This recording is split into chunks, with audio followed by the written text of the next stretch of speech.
Mao ni siya mga kabukid ang bulak nga gitawag og lotos. Gikan ni siya sa ilalom sa lapok diha sa katubigan.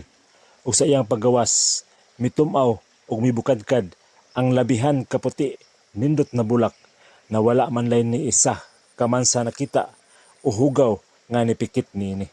Sama siya sa tawo mga kabukid na nag-antos gikan sa kasubo sa sitwasyon sa lapok apan migawas kini na usa ka dinayig na bulak. Giduyog-duyugan sa mga tingog sa busay, kalanggaman ug gihapyuran sa kabugwas sa kabuntagon.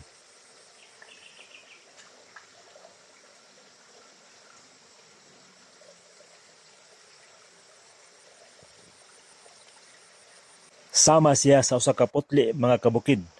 Puti nga midanag ibabaw sa mga berde nga mga dahon. Ug sa dili mapugnan nga sitwasyon, mialis ngaw ang humot sa kainosente na nanagdani sa mga may poslanong buyog. Og ilang gipangkuha ang mga dugos niini.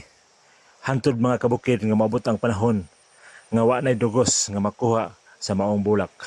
Og ilan na kaning biyaan. Apan mga kabukid, adunay manluluwas nga moabot og niabot sa sakto og tukma nga panahon.